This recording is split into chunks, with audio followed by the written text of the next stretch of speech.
Coucou, hop, c'est Traviole. J'espère que vous allez bien. Donc, comme promis, je vous avais dit que je reviendrai après la sortie de Nuki, où il y a des marronniers. Donc, nous avons été attaqués par les marrons. Donc, apparemment, je me suis renseignée. Ils sont bons, voilà. On peut les manger, il n'y a pas de souci. Donc, la prochaine fois, eh bien, je prends un petit sac. Et comme j'adore ça, je vais en ramasser et je vais les faire cuire, tout simplement. Donc désolé, je reviens toujours sur ce même sujet. Donc pour les personnes qui ont écouté cette personne, donc je dis merci à Diana, hein, merci à Diana Cooper. Donc écoutez bien.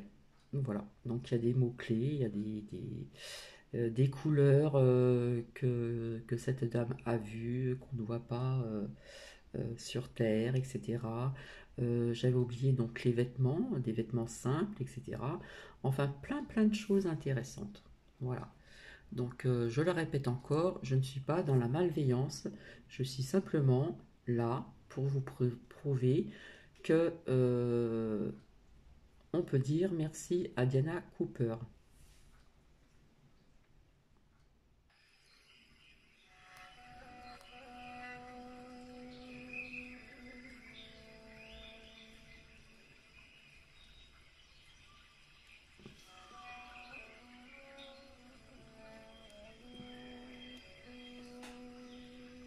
ADA Audio vous présente L'âge d'or de l'Atlantide de Diana Cooper.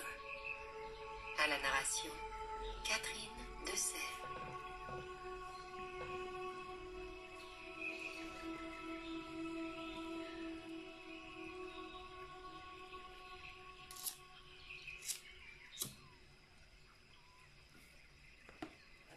Je suis Diana Cooper et j'aimerais vous entretenir sur l'âge d'or de l'Atlantide. Une époque où l'énergie spirituelle a atteint le niveau le plus élevé de toute l'histoire de notre planète. C'est l'expérience qui se rapproche le plus du ciel sur Terre, vécue dans un corps physique.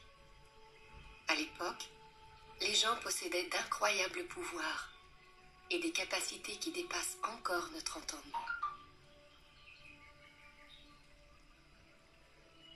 Le légendaire continent de l'Atlantide, situé entre l'Europe et l'Amérique, abrita une civilisation avancée de 52 000 à 10 000 avant Jésus-Christ, bien qu'il fût détruit 2 fois dans cet intervalle, avant de l'être une 3e fois par le grand déluge. En 52 000 avant Jésus-Christ, il y avait une polarisation entre l'ombre et la lumière. Les tenants de l'ombre, connus sous le nom de fils de Bélial, étaient des hédonistes menant une vie de débauche qui cherchaient le contrôle et le pouvoir. Tandis que les enfants de la loi du 1 étaient en quête de développement spirituel et recherchaient l'unité avec Dieu, tous les êtres et toutes les choses. Ceci engendra naturellement un conflit, mais il y avait aussi un autre problème grave, car des animaux sauvages parcouraient le pays. De gigantesques chats, d'énormes chevaux, des mastodontes, des mammouths et d'immenses éléphants rendaient la vie sur le continent impossible pour les humains, malgré leur technologie avancée.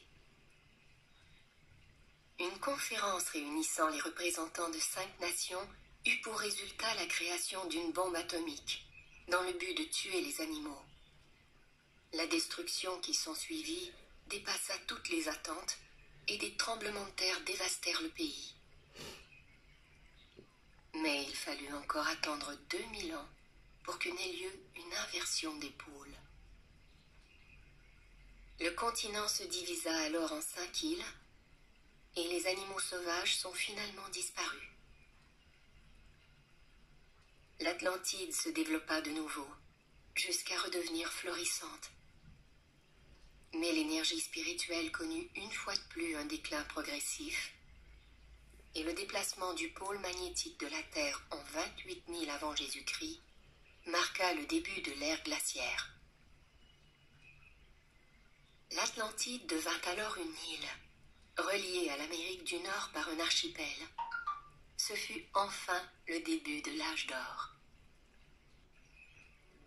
En 20 000 ans avant Jésus-Christ, les grands maîtres responsables de la Terre décidèrent de faire progresser l'Atlantide différemment. Leur but était de permettre aux Atlantes de connaître la puissance spirituelle tout en préservant leur pureté. Cette fois-ci, ils commencèrent par créer la cathédrale des hauteurs sacrées, parfois aussi nommée Temple de Poséidon. Construite selon la géométrie sacrée, en matériaux d'un blanc immaculé chatoyant, elle était destinée à être la couronne de l'Atlantide. Elle se trouvait au cœur des hautes montagnes, entourée par 7 sommets représentant les 7 piliers de l'univers. Et c'était entre autres un lieu d'initiation. Thoth, Isis, Horus, Ra et d'autres encore, qui furent considérés comme des dieux en Égypte, s'étaient incarnés en grands prêtres et prêtresses de l'Atlantide. Ces êtres hautement évolués, d'une grande intégrité spirituelle, co-créèrent la cathédrale et contribuèrent à maintenir la vision de l'âge d'or. Au cœur même de la cathédrale se trouvait le grand cristal de l'Atlantide. Il s'agissait en fait d'un portail intergalactique. Depuis la chute de l'Atlantide en 10 000 ans avant Jésus-Christ, quand le continent fut recouvert par les eaux du déluge, au centre du triangle des Bermudes, sous l'océan Atlantique, repose le grand cristal.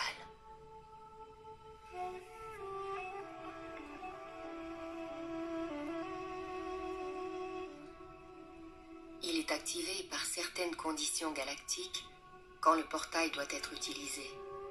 Et tout ce qui se trouve dans le triangle à ce moment-là vit une transition interdimensionnelle rapide, puis disparaît. Bien sûr, selon les lois de l'univers, une personne ne peut se trouver à cet endroit-là pour vivre cette expérience qu'avec l'accord de son moi supérieur.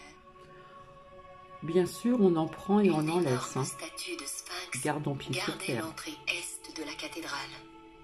Symbole de pureté, le Sphinx représentait la divinité de l'Atlantide. Entre les pattes du Sphinx se trouvait une énorme trappe. Les jours de fête, les gens se réunissaient en dessous d'elle et les initiés faisaient pleuvoir leur lumière cosmique sur le peuple. C'était en sorte une douche de lumière et de guérison qui maintenait élevée la fréquence de tous et raffermissait leurs aspirations spirituelles. En retour, le peuple envoyait de l'énergie aux dirigeants de l'Atlantide afin qu'ils puissent prendre des décisions pour le plus grand bien de tous. Tous possédaient des dons psychiques, les capacités de clairvoyance, de télépathie, de guérison, de téléportation, de télékinésie, de lévitation et d'autres dons exceptionnels et tout ça, étaient le reste. hautement considérés, encouragés et cultivés. Même ceux qui n'avaient pas reçu de formation pour être prêtres pouvaient communiquer par télépathie sur de longues distances. Communiquer par télépathie, c'est ce qui a été dit.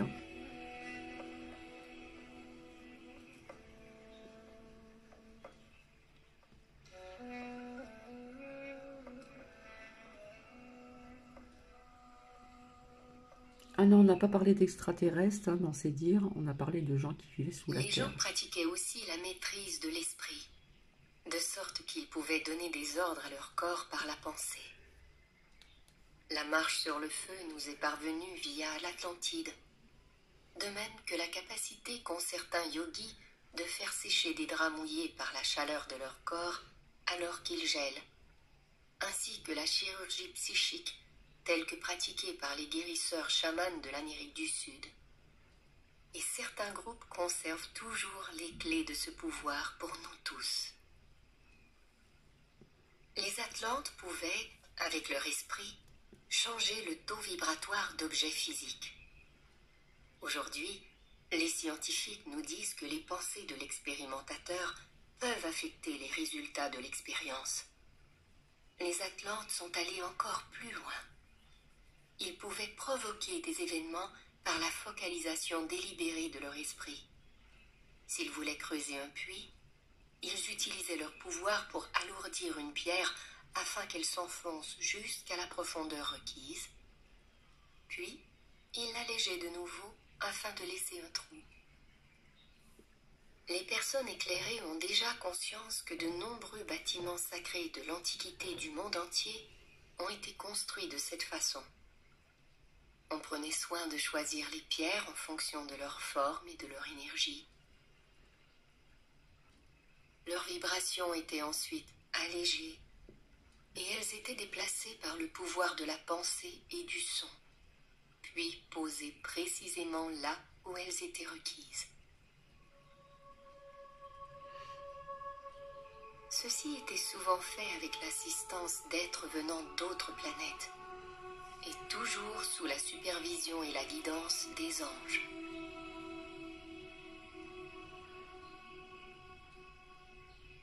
D'anciennes tablettes de pierre trouvées à Sumer portent des inscriptions déclarant que le son peut soulever les roches.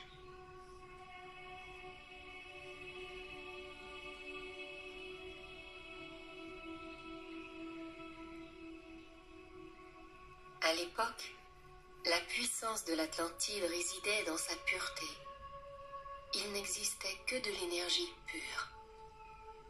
La fréquence de la planète était si élevée que les gens pouvaient manifester des objets par le pouvoir de la pensée. Les initiés collaboraient pour créer un bassin d'énergie de haute fréquence auquel chacun pouvait accéder. Et les gens pouvaient se servir de cette énergie afin de créer.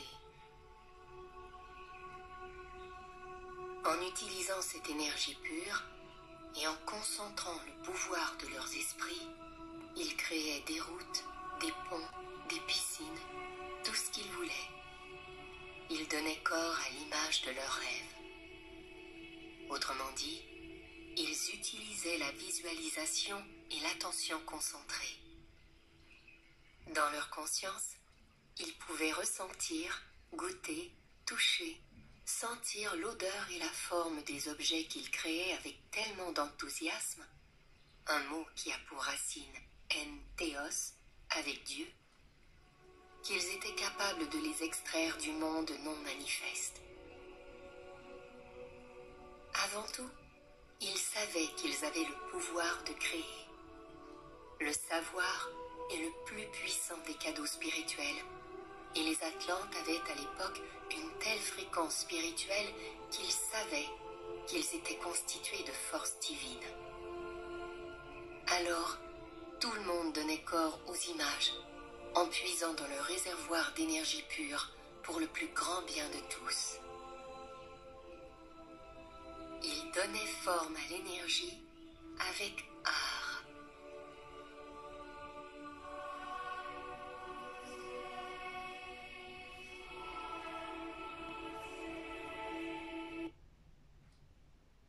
Nous dirions maintenant qu'elles étaient futuristes. Dans les premiers temps, certaines personnes possédaient, de naissance ou par formation, le droit et le pouvoir d'utiliser cette énergie dans son intégralité, et elles le faisaient avec sagesse et intégrité. Mais des prêtres avides finirent par réaliser que cette énergie pouvait se plier à des fins personnelles.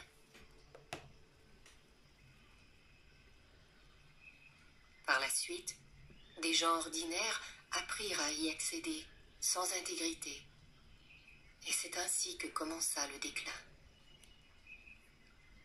Cependant, l'un des grands secrets de l'Atlantide était cette capacité de maintenir la fréquence élevée de la pureté dans la vie et de manifester pour le plus grand bien de tous. Tous possédaient une aura claire et rayonnante. Et comme chacun savait lire les auras, personne ne pouvait rien cacher. Il n'y avait ni secret, ni mensonge, ni déception. tout était transparent. Le puissant Thoth, qui s'incarna par la suite pour introduire l'énergie de Bouddha, établit des lois spirituelles exposant une compréhension de l'énergie cosmique. Elles furent simplifiées plus tard par Jésus, qui en fit 33 lois spirituelles et 3 lois transcendantales, afin que chacun puisse comprendre les règles de la Terre. Je les ai décrites très simplement dans mon livre A Little Light on the Spiritual Laws, Lumière sur les lois spirituelles.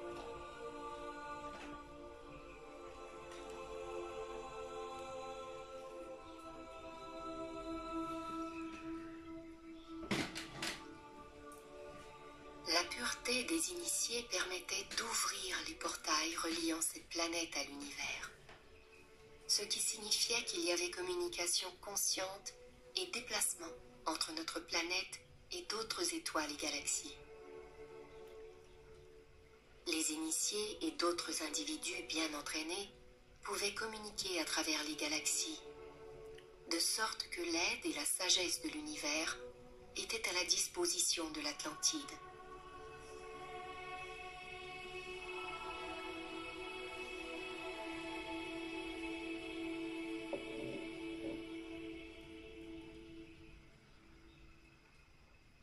De nombreux êtres d'autres galaxies visitaient la Terre, et les Atlantes possédaient aussi des vaisseaux spatiaux avec lesquels ils pouvaient voyager. Les vibrations de tous étaient si élevées et si pures qu'ils pouvaient voir les anges qui étaient toujours à leur côté et communiquer avec eux. Là où il y a de la lumière, il y a aussi des anges de lumière.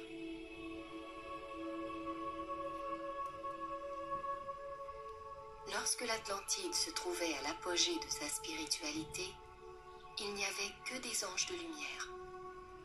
Ils étaient si purs qu'ils ressemblaient à nos archanges actuels, et leur illumination provenait directement de la source.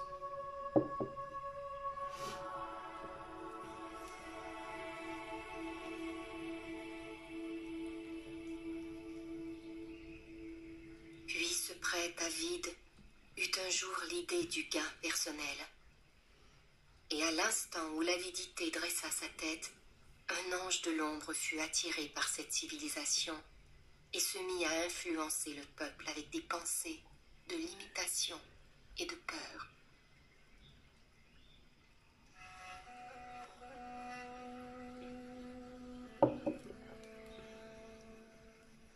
Cependant, à l'époque pure, les gens ne se contentaient pas de communiquer avec les anges, ils étaient également en contact avec les élémentaires.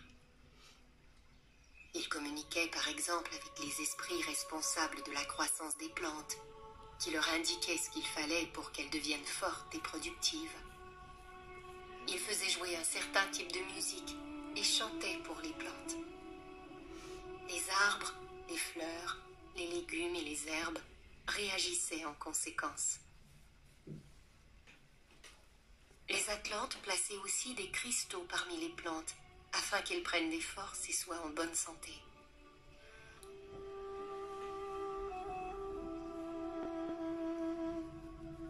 Les végétaux acceptaient tout cela, et l'énergie d'amour cosmique dont ils Cristaux étaient dans les remplis plantes. alimentait aussi ceux qui les mangeaient. Le climat était merveilleux et le sol riche, de sorte que les gens ne consacraient que peu de temps à cultiver la terre. Tous étaient végétariens, car ils comprenaient que la consommation de viande diminuerait leur capacité psychique. S'ils voulaient allumer un feu, ils pouvaient communiquer avec les salamandres, les élémentaires du feu, et demander leur coopération. S'ils souhaitaient nager dans un lac ou dans l'océan, ils s'adressaient aux ondines, voire même aux sirènes, afin de s'assurer d'être bien accueillis et en sécurité. Comme leur cerveau droit était ouvert et réceptif à toutes les dimensions, Ils communiquaient naturellement avec les oiseaux et les animaux. Aujourd'hui, nous redécouvrons la notion de murmurer à l'oreille des chevaux. Mais à l'époque, il était tout à fait normal pour eux de parler avec leurs animaux. Ils se liaient d'amitié avec toutes les créatures, car personne ne voulait faire de mal à qui que ce soit. Les humains et les animaux n'avaient rien à craindre les uns des autres.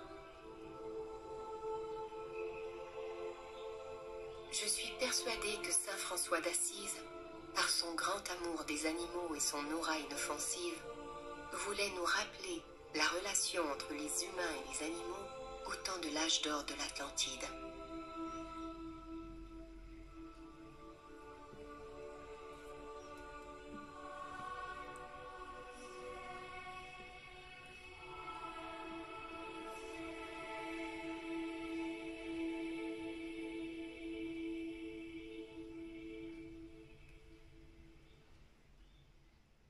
Les Atlantes étaient particulièrement attachés aux dauphins, car ils reconnaissaient en eux des créatures sages venues de Sirius. Je crois qu'on vous a Les montré gens les venaient dauphins nager ici. Hein. avec eux et apprendre à leur contact dans des bassins spécialement construits à leur intention.